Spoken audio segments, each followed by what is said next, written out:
Welcome students, welcome to the lecture series on polarization. So this is the part of your module optics. So in this class we are going to discuss about various kind of polarization. So polarization by reflection, then Brewster's law, then polarization of refraction. So this class will be mainly devoted to the procedures by which you can convert an unpolarized light to a polarized light. We will discuss that. So first, polarization by reflection. So unpolarized light can be partially or completely polarized by using reflection. So unpolarized light can be polarized from the reflection of non-metallic surface like snow, glass, etc.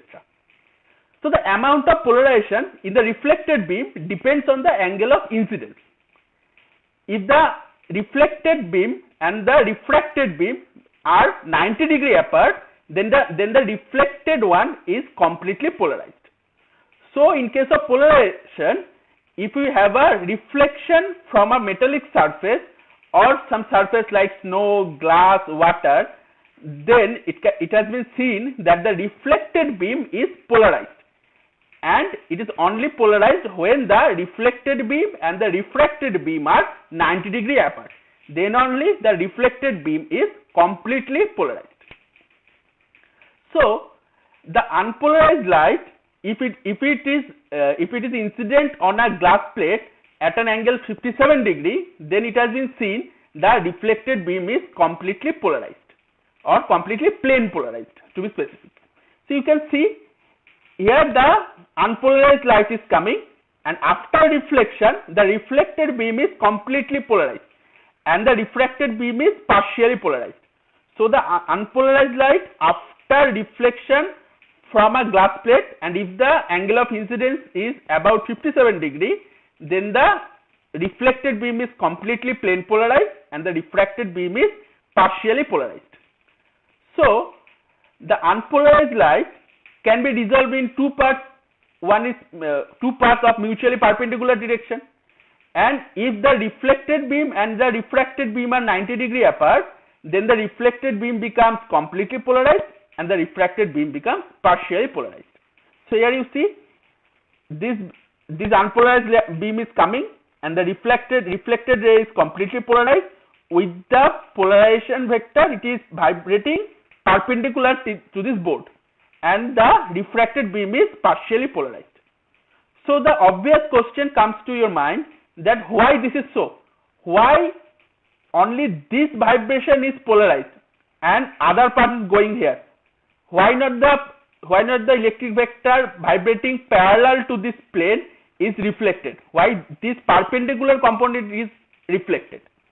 So here is the answer. You can see, you can resolve this unpolarized light in two components, and the beam which is parallel to this port can, just like it is digging the surface. So after digging the surface, it can go inside the surface as a refracted beam, and the other part is parallel, other part is perpendicular to this board, and it is vibrating the atoms like this, and it can reflect.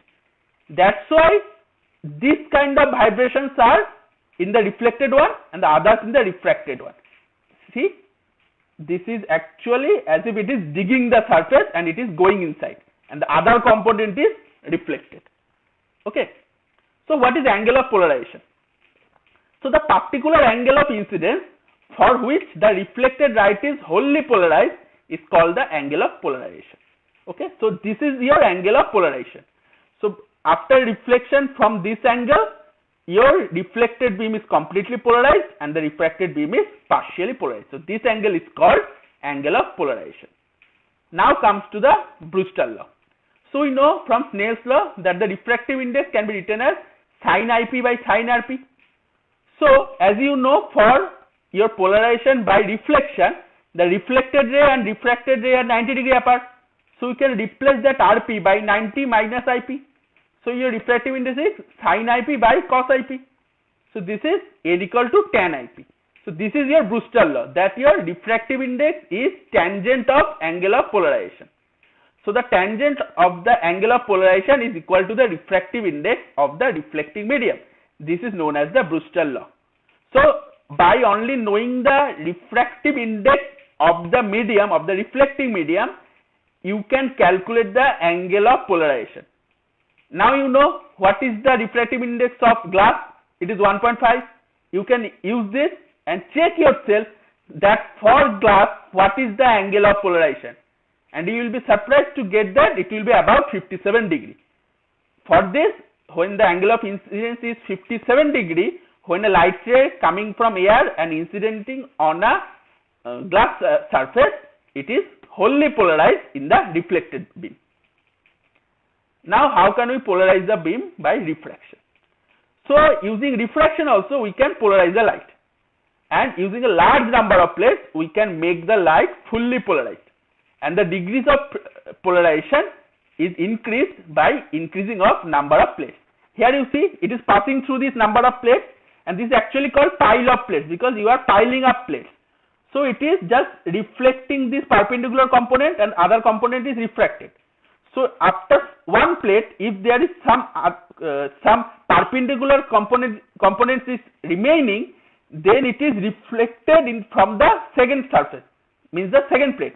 So as it goes on from these piles of plates, and after going on there is minimum contribution from the perpendicular component, all the perpendicular components are reflected. Then the refracted beam only consists of parallel components. All the perpendicular components are reflected. Okay, so using this you can polarize the light by the method of refraction.